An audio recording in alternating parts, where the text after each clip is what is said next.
Muy buenas noches, bienvenidos a Enchufe. No me pregunten cuántas ediciones llevamos porque no les sabré decir. El caso es que la semana pasada no hubo y por cuestiones de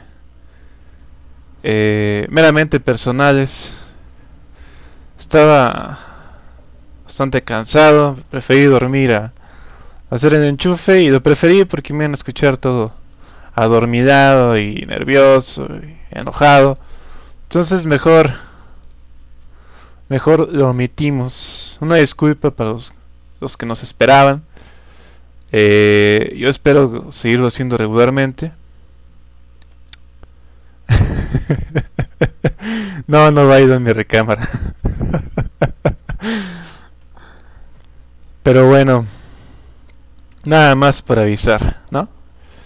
Y una disculpa también a los que esperaban la transmisión. Ya vamos a estar haciendo, espero, cada semana. Pues bueno, hoy vamos a tocar un tema. Pues es una redundancia total, es una redundancia porque todos ustedes lo conocen, saben que existe. Esta autora en particular, a pesar de ser imparcial, también como que es muy repetitiva de otros autores que critican las mismas cosas, las mismas cuestiones. Pero tiene un argumento que me parece muy interesante. Más allá de que alguien me la recomendó y su libro y demás, creo que vale la pena escuchar y leer su obra, puesto que además de las problemáticas que bien nos enumera, también propone para cambiar a nuestro país. Pero bueno, pues vamos a iniciar. ¿De quién estoy hablando? ¿A quién me refiero? A ver si no me dicen que soy un pinche imparcial, que soy un ojete, que soy un antipeje, lo que quieran. Eh, pues me refiero a la conocida por sus videos, o más bien por el video en donde describe de una manera chistosa, pero también muy realista, el perfil de Peña Nieto. Sí, nos referimos de Denise Dresser.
Es que no le puse audio a mis planos.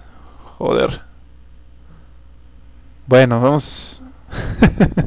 Creo que no escucharon todo. Rayos, rayos y recontra rayos. Bueno, para la gente que os vea esto grabado, una disculpa. No voy a volver a iniciar. No sé, creo que sí vale la pena volver a iniciar. Nada, nos vamos a entrar así. Al cabo que es Viernes Santo. Ahí le ponemos una nota a los videos de YouTube. No, no hay sonido. El plano estaba... Hasta ahorita me fijé que no. La barrita del audio no estaba funcionando. Entonces dejen, pongo el plano. Y ahí ya se debe escuchar. Entonces voy a estar poniendo el audio a cada plano. Pero bueno.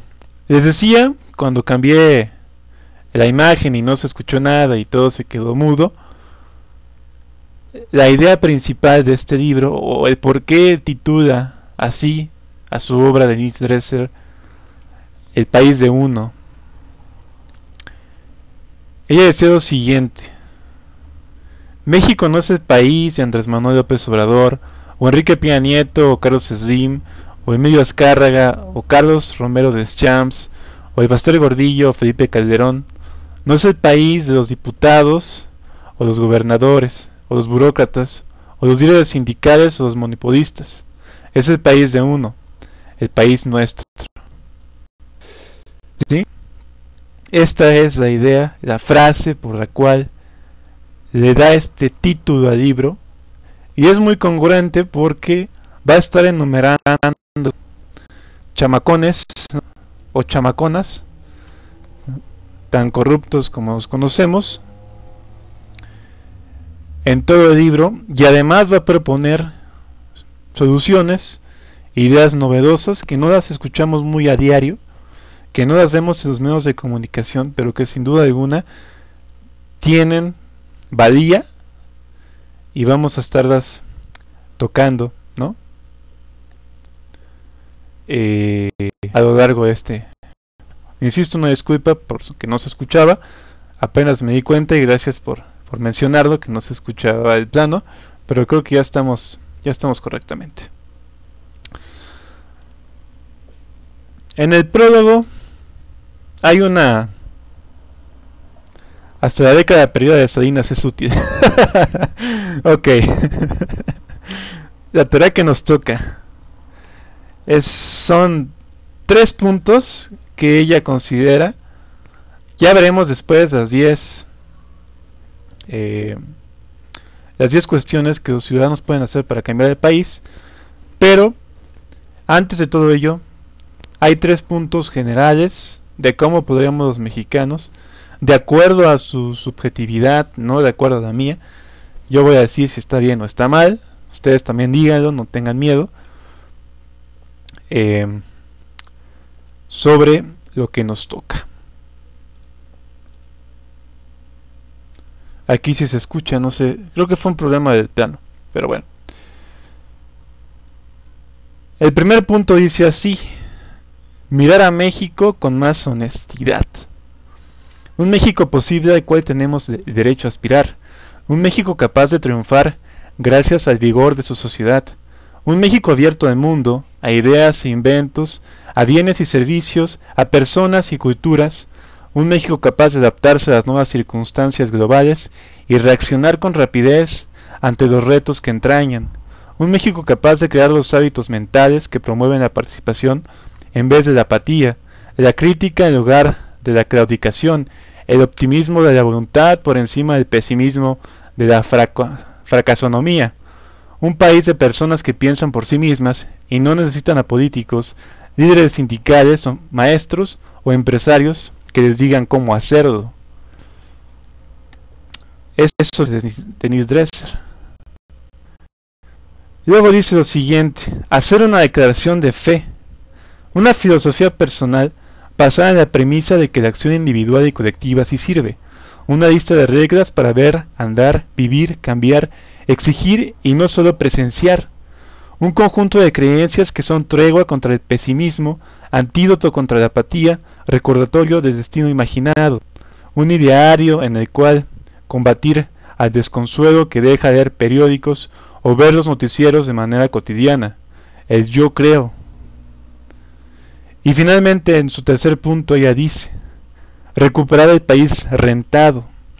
México ha sido un país rentado para sus habitantes, ha pertenecido a sus líderes religiosos y a sus tatuanis tribales y a sus colonizadores y a sus liberales y a sus conservadores y a sus dictadores y a sus priistas y a sus presidentes imperiales y a su inteligencia y a sus partidos y a sus élites. No ha pertenecido a sus ciudadanos.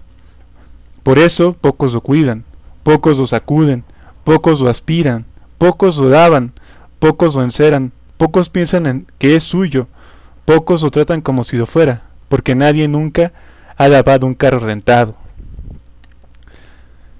A mí me parece que la idea aquí, y en particular de este primer acercamiento a sus propuestas de las soluciones, me parecen que van más encaminadas a recobrar una visión positiva, es decir, todo está tan mal que no nos puede ir peor, pero también el de exigir, es de ser un poco más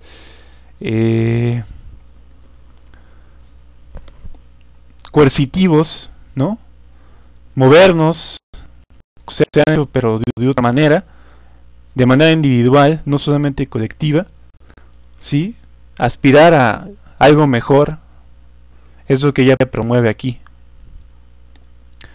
Dice, no soy troll, sí, Dresser, vamos a exigir al depredador asesino que se vuelva bueno. Bueno, eso es lo que ella dice. A mí me parece interesante su punto de vista. Pero más allá de lo que ella comenta, yo sinceramente creo que pierde un poco la cuestión de las redes de dominación y se vuelca solamente a ver las cosas como si todo fuera a mejorar automáticamente si los mexicanos cambiáramos. Hay que cambiar también sin duda alguna el sistema político, algo que está ya de acuerdo con López Obrador, pero que le critica por la misma ciudadanía. Ella dice que, me voy a adelantar un poco en el tema, pero Dresser, en lo que se refiere al país corrupto, es uno de sus subcapítulos, menciona a López Obrador como alguien que aspira a limpiar las ovejas negras del gobierno, del poder ejecutivo y legislativo. Sin embargo, y esto es una idea que yo no había considerado, yo creo que muchos tampoco, aunque quitara estas ovejas negras del gobierno, las ovejas negras de la sociedad, los mexicanos, que no son como nosotros, que creen que robando, que creen que saqueando, que creen que evadiendo impuestos van a lograr salir adelante, pues le daría un golpe bajo a López Obrador y a su sistema de la República que plantea, que promueve su plan alternativo de nación. Es interesante porque yo no lo había considerado, es decir, limpiar al gobierno para no limpiar a la sociedad. Y yo creo que tiene un punto, ¿no? La verdad tiene un punto. Bueno, vamos a iniciar con el primer capítulo, que insisto, yo cuando lo leí dije, no, esto se tiene que compartir. No voy a leer todo el capítulo, son 19 páginas más o menos aproximadamente. Pero, como les digo, si les interesa, yo les paso el libro de manera digital, nomás envíenme un tweet ahí a Becisneros y yo se los paso con todo gusto. Ahí, nomás que si nos calla del copyright, pues ustedes háganse como que no escuchan, ¿no?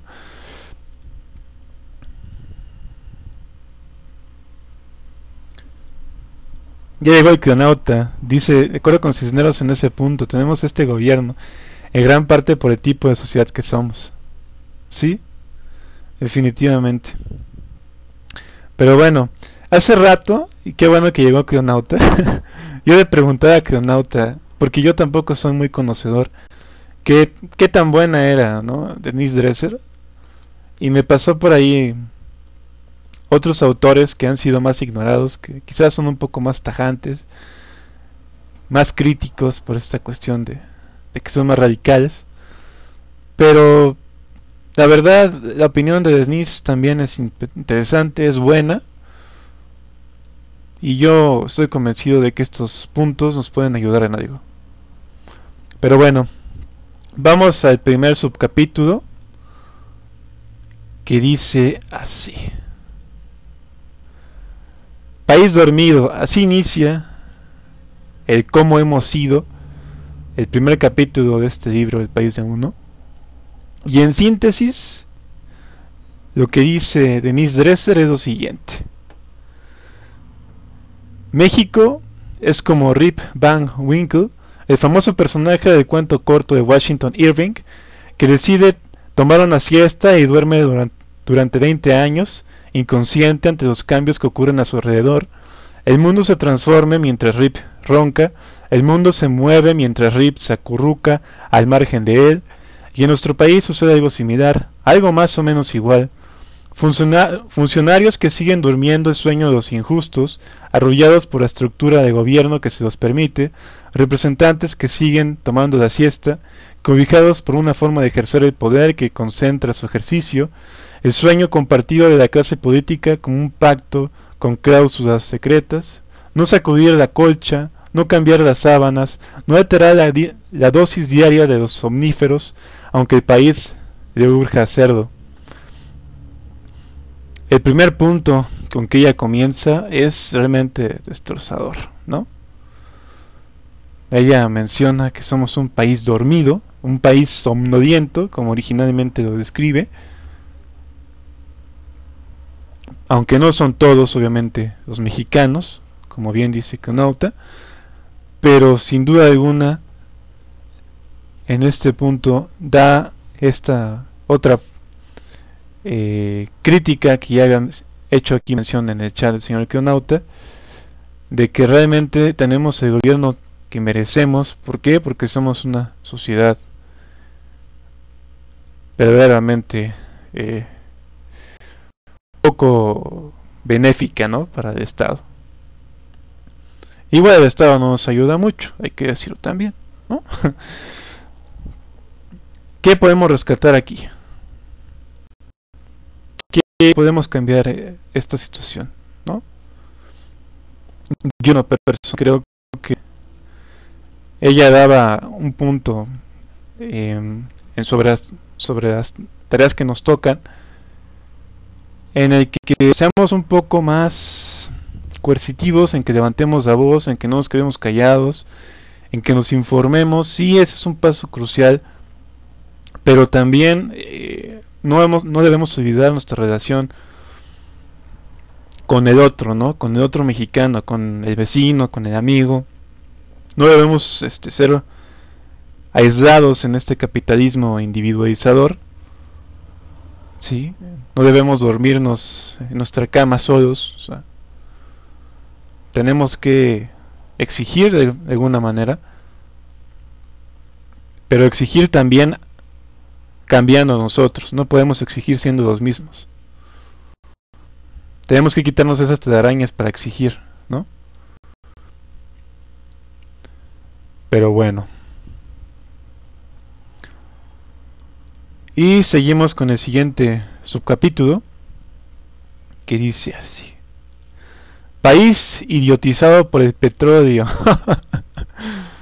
Híjole, aquí nos da un pentarrón a todos. Y vamos a leer también, pues, una síntesis. Realmente es un resumen, no es una síntesis de su capítulo, para no leerles todo y para que no se duerman. Además creo que está muy interesante. País petroidiotizado es el título original de este subcapítulo.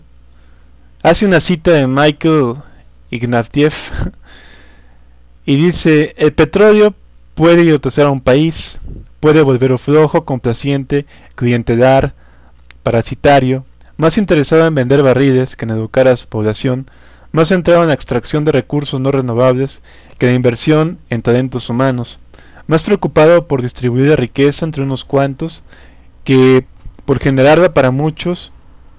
El precio del petróleo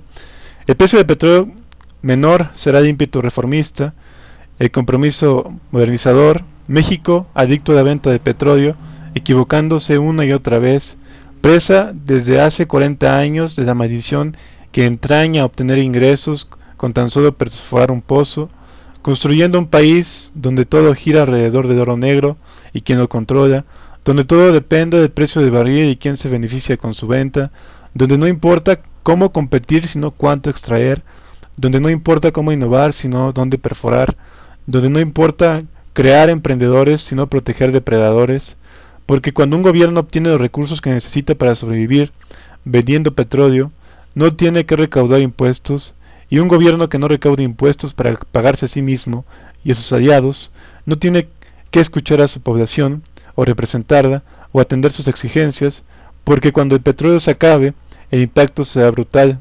México va a descubrir que tiene poco que ofrecer al mundo, más allá de sus migrantes.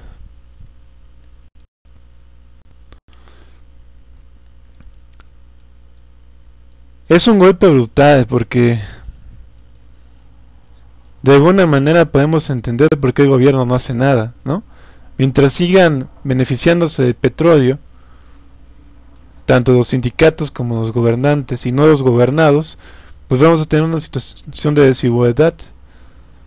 Y en el momento en que este recurso no renovable se acabe, que por cierto no nos quedan muchos años, por favor, si quieren documentarse ampliamente de esta situación, está el libro de Salvador Ortuño Árzate, que se llama El mundo del petróleo. Es del Fondo de Cultura Económica, no sale más de 60 pesos. Y realmente van a entender que a México le queda poco, y ese poco que le queda se está yendo a Gringolandia. Entonces, pues, una recomendación literaria para ustedes, ¿no? Es esta serie de La ciencia para todos. No lo han digitalizado, si no les pasó la liga, ¿no? Pero es un muy buen libro. ¿Qué vamos a hacer cuando se acabe el petróleo? También es otra cuestión, ¿no? Nos hemos puesto a pensar un poco en qué va a hacer México sin los petrobonos, ¿no? Sin esta superabundancia que decían algunos presidentes de la República, ¿no? Como López Portillo, por ejemplo. Y realmente no supimos nunca cómo aprovecharlo. El Estado se aprovechó de él, los salarios bajaron, la misma evasión fiscal creció en abundancia, la informalidad se disparó como una locomotora descarrilándose, y entonces ahora tenemos un Estado beneficiado directamente de los recursos del petróleo y una sociedad que no se beneficia de ello, ¿no? Lo vemos a diario, ¿no? Realmente, ¿cuántos de nosotros hemos recibido nuestro cheque por las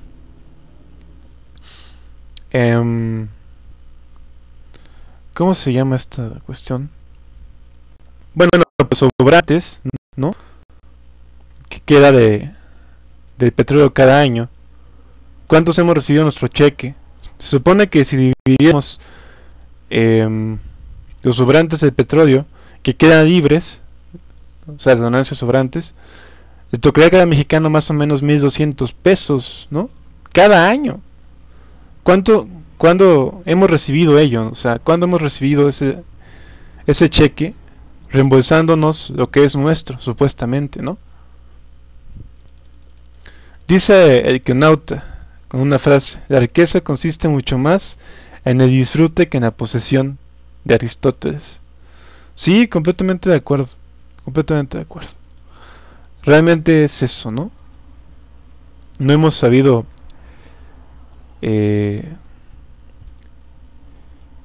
levantar nuestra voz, decir que esto es nuestro, porque realmente no es nuestro y podemos verlo. Pero bueno, yo creo que sí es una cuestión que tenemos que tomar en cuenta.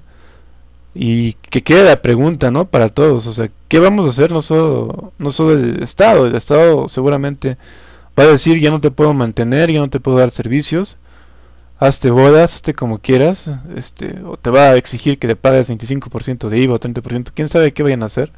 cuando se acabe de oro negro, pero pues hay que ir viendo qué onda, ¿no? Pero bueno, continuemos con los capítulos. Los estoy leyendo en la marcha. Por ahí llegó Anon Capella, Jaime de Focus. Ok. Ah, pues un saludo. Tiene un nick de Trollface, entonces no sé si nos vaya a trollear.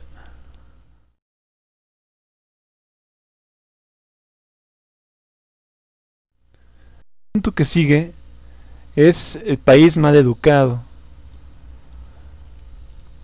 Vamos a ver qué nos dice. Yo le puse poco educado, aunque también está mal educado, sin embargo, de acuerdo a los años de inscripción escolar, que son entre 8 y 9 años en promedio por mexicano,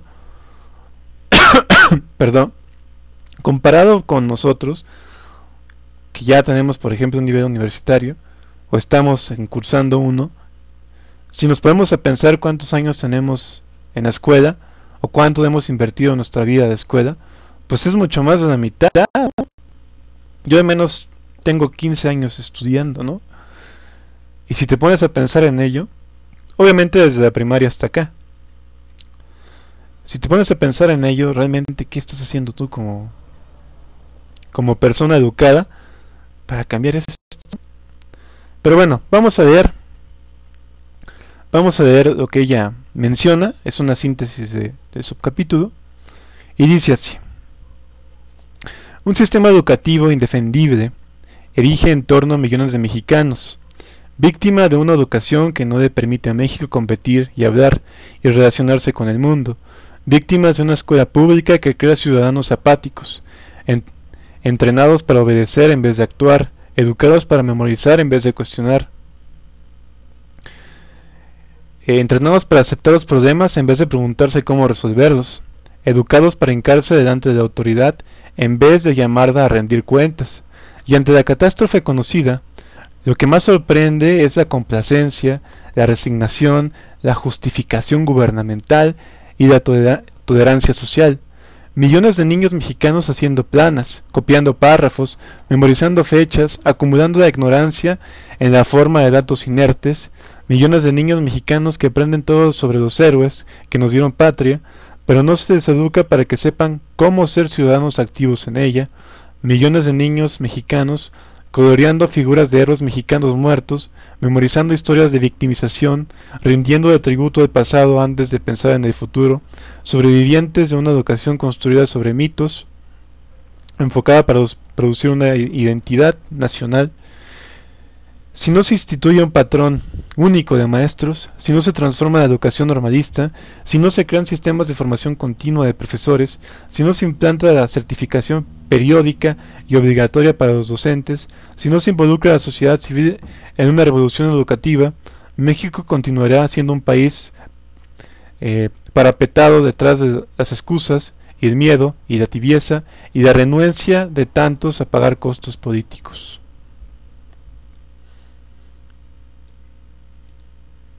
Y ahora nosotros nos preguntamos, ¿no? ¿Por qué estamos como estamos? Otro factor más, la educación.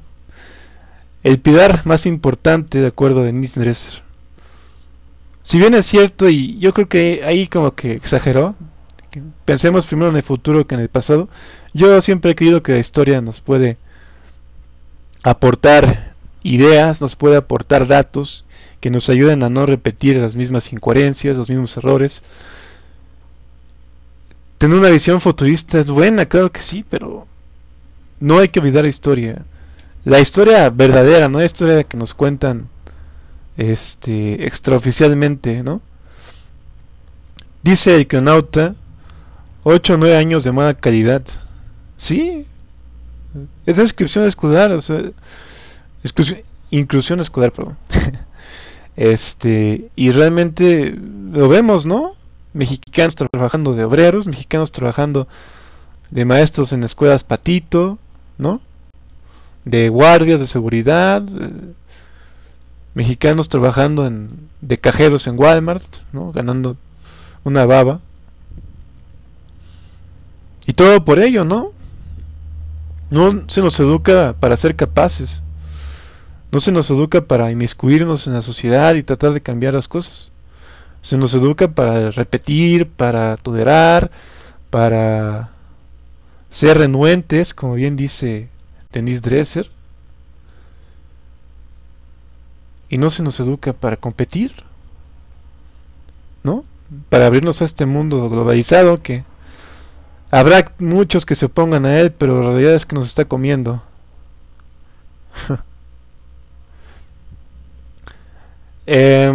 Dice Pampir Cruz que si pasamos el libro de Dresser, creo que sí, nada más que si lo sube ahorita se va a caer el stream, pero ¿cómo le hacemos? Deja ver dónde está el enlace para que lo bajes. Espero no me vaya a caer. Lo tengo, creo que como favorito. Sí, aquí está, como favorito. Nada más, pues ustedes tranquilos porque está en un servidor donde se tienen que ver, igual se puede bajar el libro. Se baja muy despacito, pero te paso un enlace para que lo veas con todo gusto. Ahí está, digo, al que lo quiera, pues ahí está en ese comentario. Le dan en reseña, abajo viene un enlace que dice descargar, no baja en el torrent porque no se baja. Le dan en descargar, selecciona la figurita y ya seleccionan su boleto de descarga. Para que les interese, pues ahí está, ¿no? Sí, sí, llegó el troll face. A trolearnos a todos. Dice que si hay alguna chica linda que quiera llegar por Skype aquí. No sé. A ver quién se apunta. ¿Hay mujeres en este stream? A ver, levanten la mano. No se crea. Vamos a ver qué más. Pues continuamos, ¿no? Ya estamos en Kino. Y este es el que sigue. País conformista. Vean a este político quitado de la pena, descansando en su curul. Que por cierto es panista, pero eso no tiene nada que ver.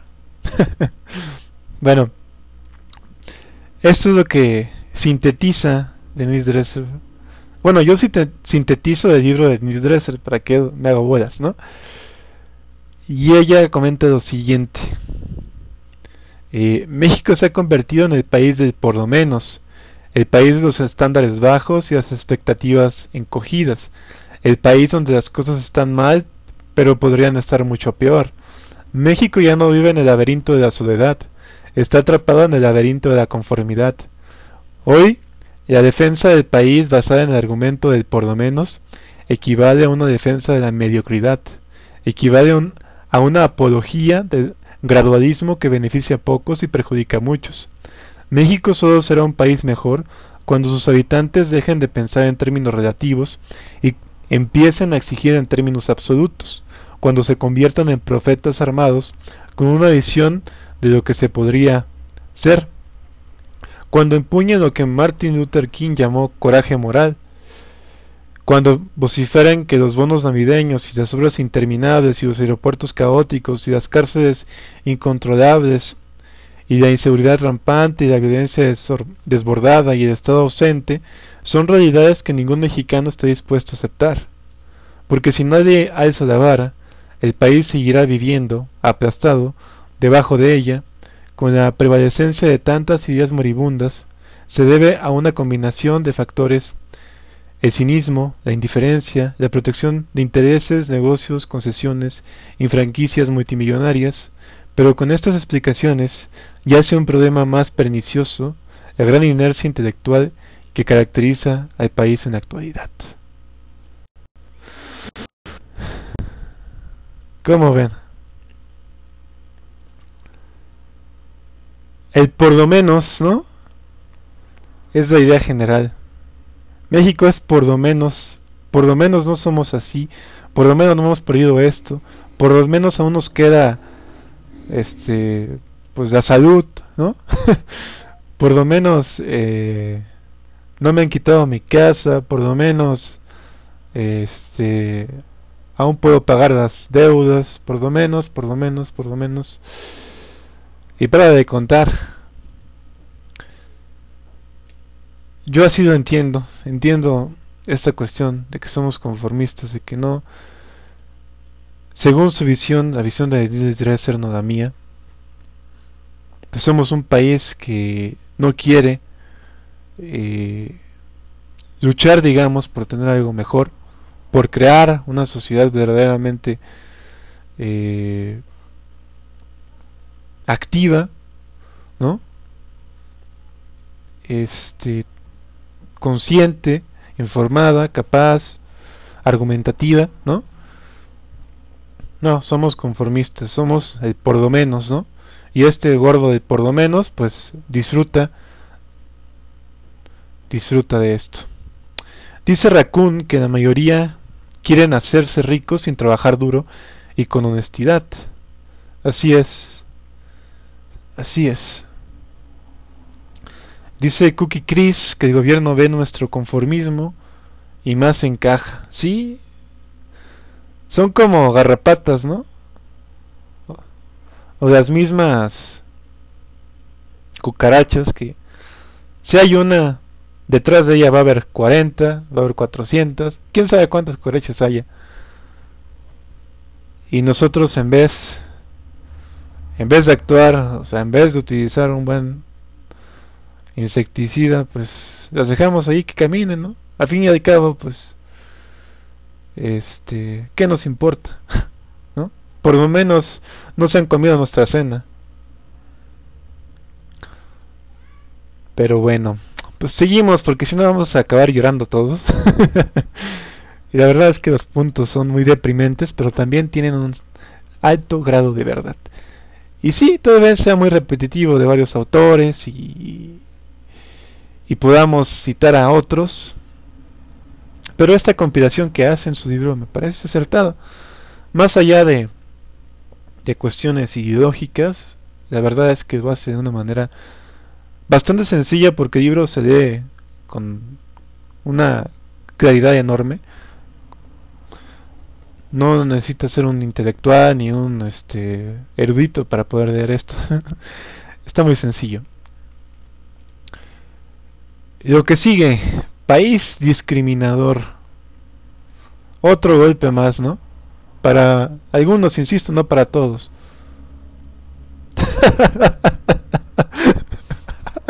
Anon Capella dice, por lo menos yo no eyaculé en mi vieja. No, ¿qué pasó?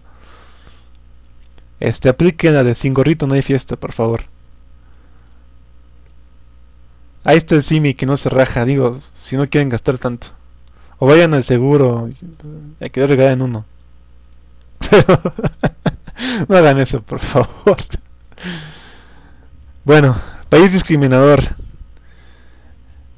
Y ella comenta de esta manera.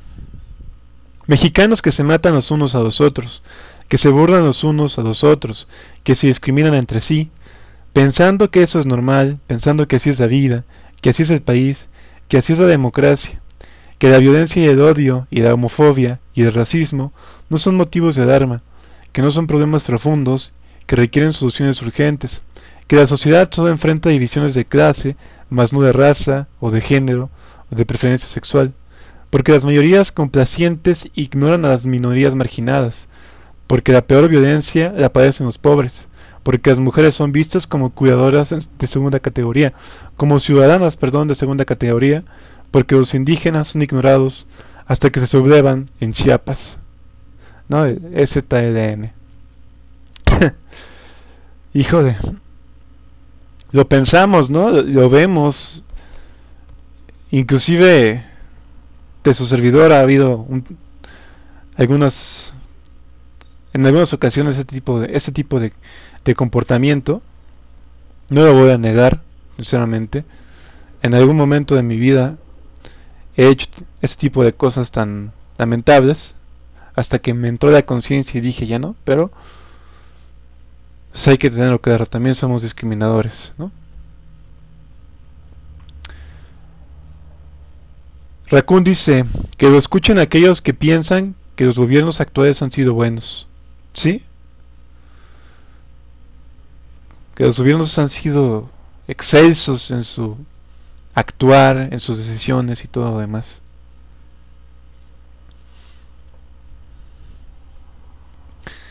El siguiente punto es el que más conocemos, es el que más se ha dado difusión, es el que lastimosamente es por lo que quizás nos reconozcan más en varias partes fuera de México. El país corrupto, ¿no? No es sorpresa que ponga esta imagen de fondo. Habrá quien me diga, pinche izquierdista de mierda, me vale. Me vale. Esta es la imagen más clara, más diáfana de la corrupción mexicana. Y esto es lo que comenta Denis Dresser en manera sintética. El Estado mexicano no solo es corrupto, también corrompe. Eso lleva a que los mexicanos tengan pocas cosas amables que decir sobre sí mismos o sus compatriotas. En lo individual, los mexicanos son generosos, leales, amables, pero en lo colectivo demuestran lo peor de sí mismos. Evaden impuestos, sobornan a políticos, mienten para obtener un beneficio personal. La total ausencia de fe social se convierte así en un círculo vicioso. La epidemia de la mentira, la trampa, el robo y la corrupción hacen imposible la vida cívica, y el colapso de la vida cívica simplemente instiga patrones cada vez peores. México no solamente es corrupto por sus gobernantes, sino también por sus gobernados. Gobernados que no quieren acatar las buenas intenciones de los gobernantes. Pero también esto no quiere decir que nosotros aceptemos todo de los gobernantes, ¿no? Gobernados tienen que exigir, pero también tienen que poner ejemplos. No podemos ser como Salinas, tener su educación y hacer lo mismo que él y exigir que se disminuya la desigualdad en México. No podemos hacer eso. Tenemos que actuar para disminuir la desigualdad en México y exigir que se disminuya, ¿no? En este punto es donde hace esta crítica a López Obrador, que ella está completamente de acuerdo, ¿no? Y yo creo que todos estamos de acuerdo en que se tienen que eliminar las ovejas negras del sistema. Los políticos que solamente reciben un salario, pero que no hacen nada, que duermen como el Jaimito que se dio otra vez del PRD, que nomás van a sesiones a hacerse tarugos, a jugar algún juego en su tablet, ¿no? A dormir, a confundirse cuando se habla de clima, de violencia, y dicen que es clima de el estado medio de la atmósfera, como nuestro queridísimo Duarte allá en Chihuahua. Tenemos que eliminar este tipo de gente en el gobierno, sí, hay que eliminar de alguna manera. ¿Cómo? Con el voto. Es cierto que el voto para elecciones más grandes, para la mayor, ¿no? La de presidencia de la República, pues realmente está amañada, pero no son amañadas las locales. Ustedes tienen que, bueno, nosotros, porque no es de ustedes, es nosotros, además de ser condescendientes de estos políticos, pues tenemos que ser buenos ciudadanos, ¿no? Tenemos que dejar de ser corruptos, también nosotros. A que nos duela, ¿no? Y aunque nos pese quizás, pero pues bueno. El país de los privilegios. Este es uno de los quizás también más difundidos. Y vamos a leer lo que comenta Denis Dresser. Usted y yo somos víctimas de una economía oligopolizada, en la que tres bancos dominan los servicios financieros, dos empresas controlan los canales de televisión abierta, una empresa, perdón, una empresa controla la red de conexión telefónica, dos grupos empresariales controlan la distribución de gas LP, dos empresas controlan el mercado de cemento, una empresa controla 2/3 de la producción de harina del maíz, tres empresas controlan la producción de pollo y huevo, dos empresas controlan el 80% del mercado de leche, tres empresas dominan el mercado de carnes procesadas, una empresa controla la producción del pan industrializado y dos empresas controlan la distribución de medicamentos. Esos jugadores dominantes hacen, con la anuencia de funcionarios débiles o cómplices, básicamente lo que se les da la gana. Controlan, coluden, abusan, expolian, exprimen. México no es un país de ciudadanos, es un país de intereses. En México sí hay un acuerdo tácito entre políticos, empresarios, sindicatos, gobernadores y otros beneficiarios del statu quo, pero es un acuerdo para no cambiar. Es un acuerdo para seguir en las mismas cantaretas, jugarretas, ¿sí? Pero no para quitar estos oligopolios que tanto nos han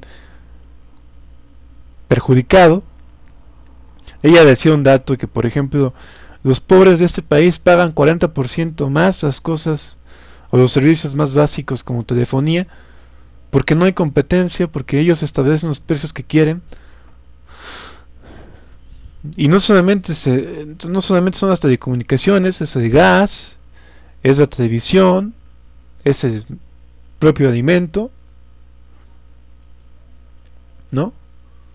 Controlan prácticamente nuestras vidas y son los privilegiados del sistema, y ellos están viendo para no cambiar, para seguir beneficiándose, para obtener la máxima ganancia a costa de nuestro sufrimiento, ¿no? Y de nuestra pobreza y aumentar la desigualdad y todas las demás características que enarbolan nuestro país.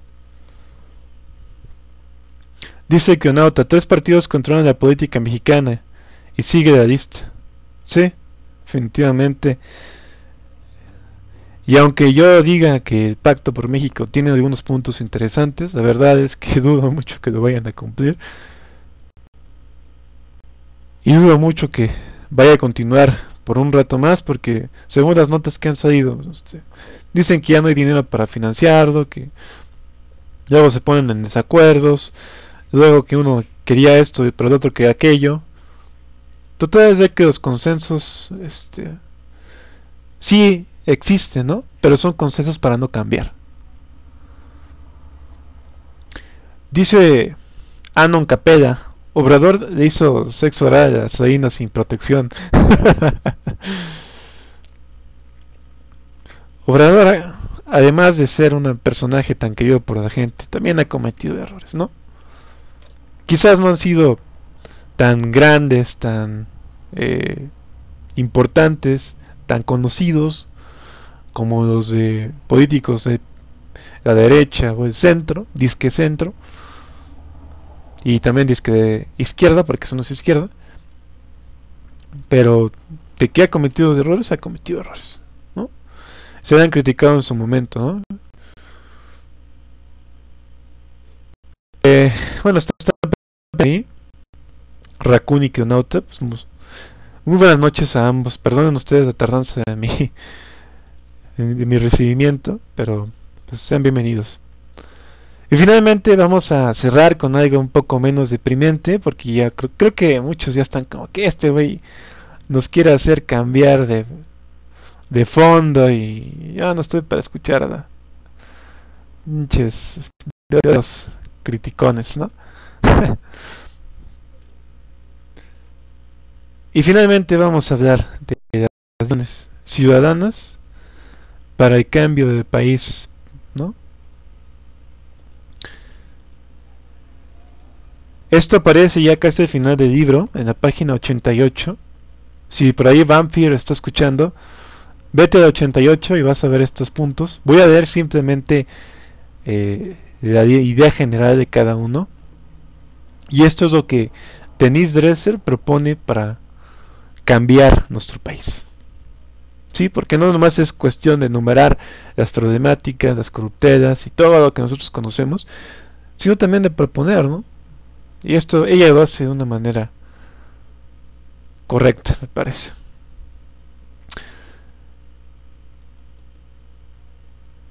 Y bueno, ella dice así: esto es lo que me gustaría que dijeran todos los que quieren ser parte del esfuerzo por cambiar a México a partir de la ciudadanización de lo público y de la lucha por los derechos civiles. Ya les va el primero. A partir de hoy entenderé que la irreverencia frente al poder es una actitud vital para ser un ciudadano de cuerpo entero. ¿Qué quiere decir? Que tenemos que ser críticos, que no tenemos que estar agachados, ¿no? Que no tenemos que estar callados. Tenemos que levantar la voz, ¿no? Tenemos que movernos. Ese es el primer punto que ya propone. Van a ser días rápidas, no quiero comer más tiempo porque ahorita también puede que haya poder de la música y tampoco les quiero robar más minutos. El punto número 2 dice así: a partir de hoy entenderé que el voto es un derecho esencial, crucial, estructural. El voto da voz, el voto premia y castiga, el voto obliga a votar. El cambio no ocurre después de una sola elección, ¿no? Transformaciones sociales de gran envergadura se han basado en ideas que consiguieron apoyo poco a poco y con el paso del tiempo. Eventualmente triunfaron gracias a la presión de los votantes.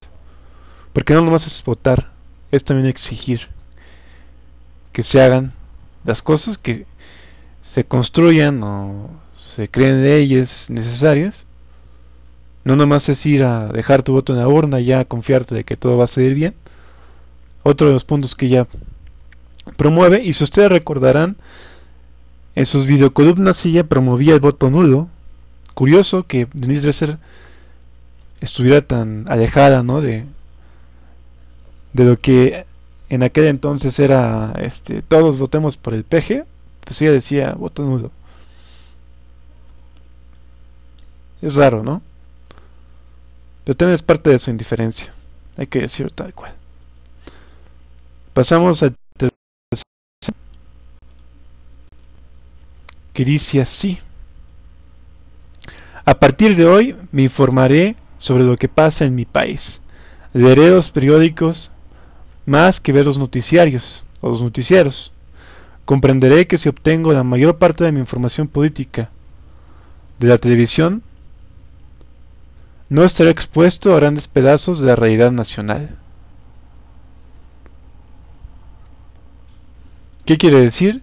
Que hay que informarnos de varias fuentes, que no hay que irnos con Televisa, ni tampoco hay que irnos solamente con Proceso,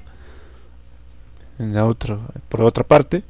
Sin embargo, tenemos que estar conscientes de que podemos leer diversas fuentes de información, sean derechairas, sean de izquierda, lo que sea, pero intentar informarnos de diversas fuentes.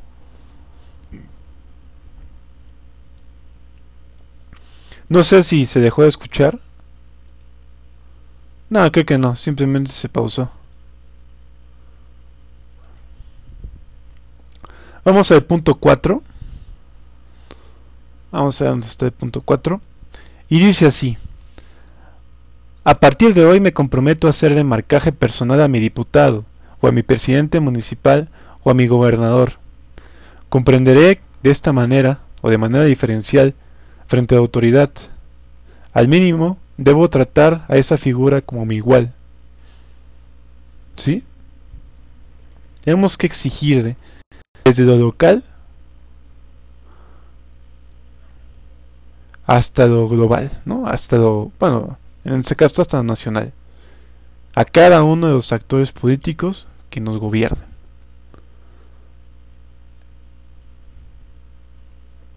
El punto número 2: a partir de hoy me sumaré al movimiento de quienes apoyan reformas como las candidaturas ciudadanas, la reelección legislativa, la iniciativa ciudadana, la consulta popular, el referéndum y el plebiscito.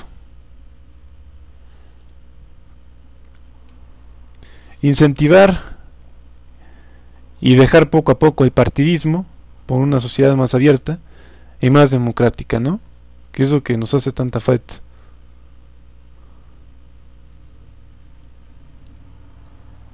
Dice Cronauto, Denis primero promovió el voto nulo, luego se echó para atrás, ¿sí? Después dijo, ya no. Dice Vampire Cruz, también las elecciones locales están amañadas por gobernadores y presidentes municipales. Definitivamente. Pero yo creo que hay una gran diferencia entre las mañas que se hacen en candidaturas tan grandes como puede ser las elecciones para presidente de la República y las elecciones de gobernador, alcalde municipal. Creo yo, no sé. Se nota de alguna manera. Yo recuerdo, ahí no estoy muy seguro, me corregirá Crionauta. Ustedes recuerdan más o menos, no recuerdan qué fechas fueron, la verdad, fue hace como más de 30 años. Aquí en el occidente de la República existía un partido que se llamaba el PSUM, ¿no? Era un partido socialista. Y logró ganar una gobernadora, creo que fue la de Nayarit, no estoy muy seguro. Total es de que el candidato renunció porque la federación no le quiso otorgar presupuesto para que trabajara su gobierno y prefirió retirarse y dejar ahí a un priista, creo, no sé, no recuerdo quién lo relevó, pero sí todos se pusieron en contra y dijeron no, ni madres. Y es parte de lo que dices, ¿no? Solo hay un partido que controla el país y lo ha hecho por casi 100 años. Y cuando hay partidos de oposición, insisto, pues los tres son en apariencia diferente, pero en el fondo de lo mismo, o al revés, no sé cómo lo interpretan ustedes. Pero sí, tienes toda la razón, solo hay un país y lo ha hecho por casi 100 años. Estoy completamente de acuerdo. El punto número 6 dice, a partir de hoy argumentaré que la guerra contra el narcotráfico no ha producido resultados deseados. En lugar de reducir la violencia, ha contribuido a su incremento. En vez de contener a los cárteles, los ha llevado a su dispersión. En lugar de mejorar la coordinación entre las agencias del sector de seguridad nacional, han alentado la aminosidad, la duplicación de funciones y el cambio constante de agendas. En vez de fomentar la colaboración entre los tres niveles de gobierno, ha acentuado su rivalidad. Y este es un punto claro de que Denis Dresser, como muchos, aunque hay algunos pocos aquí que dicen que la guerra contra el narcotráfico fue buena, yo lo único rescatable que diría, según algunos artículos que he leído, pues fue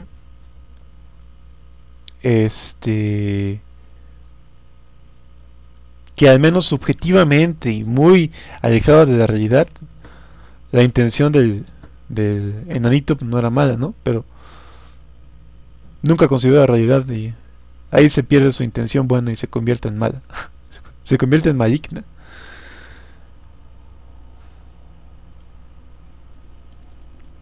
En un punto número 7 dice, a partir de hoy argumentaré que México solo prosperará cuando su gente esté educada y muy bien educada. ¿Sí? Educarnos, pero también educarnos con calidad. Y hay que argumentar que tenemos que mejorar nuestro sistema educativo. La reforma a la educación, como ha dicho Ded y han dicho varios aquí, no pretende privatizar la educación, no pretende dejar que sea obligatoria, ni tampoco gratuita ni mucho menos laica, pero sí pretende de alguna manera retirar a esos maestros mantenidos que no tienen ni la capacidad ni los conocimientos para dar clases. Es cierto, tiene sus puntos criticables y es completamente respetable, pero esta reforma en particular pues trae algunos puntos que podemos considerar como positivos. Dice que un auto, la guerra contra el narco fue muy buena para los alrededores y las funerarias. ¿Sí? Good business. Sí, exactamente. Eso se ha dado bueno, ¿no? Que al menos un negocio logró crecer, pero yo creo que los demás no quiero pensar cómo les fue. El punto número 8. A partir de hoy me opondré a algún monopolio. Dejaré de pensar como naranja exprimida y de permitir que el manojo de afortunados en la lista Forbes o el sindicato de Pemex o la Comisión Federal de Electricidad me traten así. Dejaré de manifestar admiración por mis exprimidores, como lo hace el 60% de quienes, según en una encuesta reciente, creen que el ingeniero Slim es un ejemplo para sus hijos. Y bueno, hay que cuestionar a esta gente que se ha beneficiado de la situación del no cambio de la República, o el cambio para seguir igual, pero de manera bastante oscura, ¿no? Básicamente es decirle no a los monopolios, duopolios u oligopolios que tanto perjudican a nuestra nación y no sentirnos orgullosos de tener al hombre más rico del mundo cuando bien podremos tener al hombre más pobre del mundo también.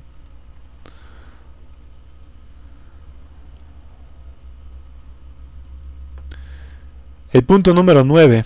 A partir de hoy me comprometo a recoger la basura fuera de mi casa, porque sé que ese simple acto llevará a que me vuelva responsable del espacio público. Entenderé que existe una correlación entre las banquetas amplias y limpias y democracia participativa. Lo que dejamos de hacer muchos mexicanos una vez que inició este proceso de globalización y el desmembramiento del tejido social en algunos aspectos, y principalmente por la guerra del narcotráfico, es que la gente pues ha dejado las calles, ¿no? Ha dejado de limpiarlas. Por ahí algunas señoras ya de edad avanzada, pues con mucho trabajo limpian las calles, ¿no? Nosotros lo vemos como una concesión así que poca importancia, pero realmente hemos dejado de realizar esta limpieza de las vías públicas. Queremos que el Estado se comprometa y que emplee a mexicanos para que limpien nuestras calles, cuando nosotros lo podemos hacer sin ningún problema. Claro, hay gente que trabaja todo el día y no va a llegar a su casa a barrer la calle, tienen toda razón, pero hay gente que lo puede hacer y que deberíamos estar haciendo. Un paso sencillo que todos podríamos hacer y que puede ayudar de alguna manera a cambiar nuestra visión, ¿no? Y finalmente, el punto número 10. A partir de hoy entenderé que conectarse es con otros es clave. Conectarse a través de Twitter, a través de Internet, de Facebook, es una manera de hacer funcionar mejor a la democracia. Es barato, ya que iniciar una petición, una exigencia o un reclamo en el Internet no cuesta nada. Es eficaz, ya que miles de voces pueden incorporarse rápidamente e influenciar a legisladores o a otras figuras públicas mediante la presión desde abajo. Aquí yo sí quiero hacer un hincapié porque no todos los mexicanos estamos conectados a Internet. Es cierto que es más barato, pero también hace de alguna manera que seamos un poco más, voy a decir la palabra como tal, huevones, ¿no? Que ya nomás por estar en la computadora y difundiendo notas, ya vamos a cambiar el país, ¿no? Internet es un medio. Internet puede ser una herramienta. Internet puede ser la fuente de conocimiento, pero no es la fuente completa de cambio. El cambio está en nosotros y está en la realidad, no está en Internet. Sin embargo, es una muy buena herramienta, es un muy buen medio y lo tenemos que seguir utilizando. Y a veces, inclusive por el trabajo, ¿no? Se nos exige que lo utilicemos. Dice Raccoon, ¿cómo admirar a Slim si su fortuna la ha hecho con el abuso, no con innovación? Así es. Propongo espacios para el narcisismo intelectual.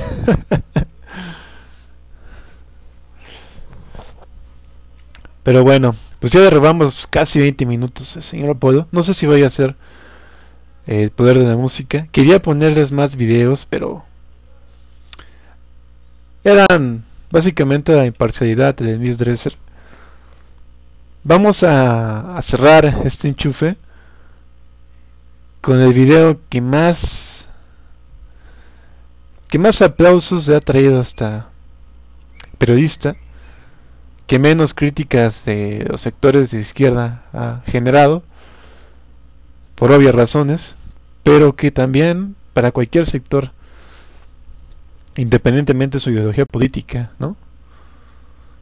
Me parece que es simple y sencillamente sensacional esta forma de describir el copetón de Denise Dresser. Si ya lo vieron, pues ahí va de nuevo. Yo me despido, esto ha sido el enchufe, este ha sido de Cisneros, este es el quinto poder, vean nomás seguido, visítenlo, chequen los videos, chequen las entradas, chequen los archivos, chequen todo, denle clic a la publicidad, créanme, es buena publicidad, no es publicidad que te va a robar el dinero, ni es de Movilandia, ni cosas así. Puede ser útil para ustedes la publicidad también. Hasta eso tiene de bueno la página. Y yo me despido, ¿no? Me despido. Pasen ustedes muy buena noche, muy buen todavía Viernes Santo para los creyentes. Y para los que no, pues un muy bonito viernes. Ponemos este video y cortamos la transmisión. Un saludo a todos del chat, a los que nos acompañaron, a Cleonauta, que aquí estuvo. Muchas gracias por la compañía, al señor Raccoon, a Anon Capeda, que es no sé troll. No te creas. A Vampire Cruz, que ahí le pasé el libro para que lo bajara. ¿A quién más? A Cookie Chris, que estuvo también comentando. Al señor César, y todos los demás que estuvieron ahí en los matorrales. Pues muy buenas noches. Pasen ustedes un buen sábado, fin de semana. Los que ya inician clases el lunes, pues que les vaya muy bien. Nos vemos, ponemos este video que creo que ya lo vieron muchos porque tiene millones de visitas en YouTube, pero vale mucho la pena volverlo a ver, ¿no? Para recordar, para remembrar cómo y quién es el copetón.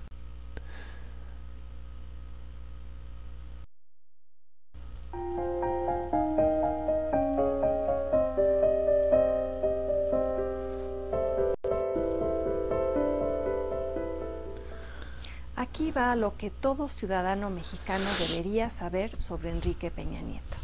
El Peña Nieto que hoy conocemos se forjó cuidadosamente desde pequeño. Quienes lo conocieron de niño lo recuerdan como alguien obsesivamente preocupado por su imagen, su peinado, su ropa. Siempre usó el copetito, si acaso más parado, en las fiestas. Siempre asistió a colegios religiosos y se graduó de la Universidad Panamericana, institución educativa del Opus Dei, con una tesis titulada El presidencialismo mexicano y Álvaro Obregón. Entre las dedicatorias estaba una a su tío, Arturo Montiel, por su ejemplo de tenacidad y trabajo. Cuando era diputado local se acercó a otro diputado del PRD y le dijo que estaba desesperado. Mi mujer me quiere acusar con el gobernador Montiel porque andaba de mujeriego. Peña Nieto reconoce que sus infidelidades son una debilidad que arrastra desde muy joven.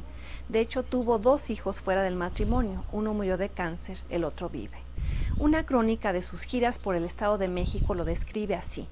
Y abraza y posa, clic, contento, acaricia, escucha, promete, encarga, encomienda, transmite, consuela, tranquiliza, apapacha, se deja acariciar, alborota melenas, acaricia niños de brazos que le ofrecen sus madres, los besa, va y viene, anda y desanda, agita brazos y manos, seca su sudor, bebe un vaso de agua, se alza sobre las barreras, rompe fronteras y luego se hinca frente a una anciana, la escucha reverente como si escuchara cuitas y penas y faltas y anhelos, da oído a los sufrientes, atiende a la anciana, el cerco se ensancha, hasta los guardaespaldas toscos se hacen a un lado.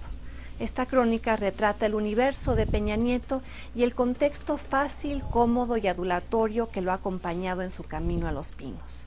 Sus críticos señalan que sus 500 compromisos firmados ante notario no son logros tan sustanciales ni tan importantes. Argumentan que la mayoría son obras que ya estaban previstas antes de que llegara al poder y muchas son muy pequeñas, un puentecito por aquí, unas lucecitas por allá. En los primeros 4 años el Estado de México tuvo un presupuesto de 600,000 millones de pesos y el gobierno destinó 13,000 millones de pesos a obras, solo 2%. Muchas han sido construidas con concesiones otorgadas al sector privado hasta por 30 años. Las mujeres son también, paradójicamente, su flanco débil. El Estado de México es el lugar más peligroso en el país para ser mujer actualmente. Según la Secretaría de Salud Federal, 2,673 mujeres han sido asesinadas en territorio mexiquense entre el año 2000 y el 2009, cifra que rebasa cualquier índice nacional, incluyendo Ciudad Juárez. La esencia de la estrategia Peña Nieto es la presencia constante en la televisión mediante oleadas de propaganda pagada transmitida bajo el disfraz de información de interés público. No importa que haya una ley que lo prohíba, el gobernador ha encontrado la manera de violar la legislación electoral sin siquiera recibir sanción por ello, como lo demostró el fallo reciente y cuestionable del Tribunal Federal Electoral. Hay un plan de trabajo puesto en marcha con Televisa que incluye diseño e investigación de opinión pública, asesoría política, manejo de crisis, estrategia de comunicación e inundar los hogares que encienden la televisión con el rostro de Peña Nieto. Para gobernar, él sigue el guión. Es un político rígido, poco hábil para improvisar, debatir, hacer lo que no tiene anotado enfrente. Como sugiere el panista Francisco Gárate, cuando se sale del script resbala. Por eso se lo tienen prohibido. Es muy cuidadoso con eso, hay que reconocerle que es muy obediente, muy disciplinado. Los asesores son todo para él. No improvisa, es un político de escenarios preparados y controlados. Su mayor activo es la maquinaria del PRI armada detrás de él. Es un muy buen operador de la política y está entrenado y educado para gobernar a la manera priista del siglo XX. No tiene un discurso hacia el país, no tiene una ideología o un proyecto claro más allá de llegar a la presidencia. Su narrativa, según Sabina Berman, es la de un personaje muy bonito, telenovelero y muy atractivo que manda el siguiente mensaje. Existen un hombre guapo y una actriz famosa que están construyendo su amor y nosotros los ciudadanos debemos cooperar para que sean felices. Este es Enrique Peña Nieto, descrito en un perfil escrito por Ignacio Rodríguez Reina y publicado en el libro Los Suspirantes, editado por Jorge Cepeda Patterson. Léalo y conozca mejor a Luis Miguel de la política, que según la encuesta reciente del Universal lleva más de 20 puntos de ventaja sobre cualquier candidato a la presidencia.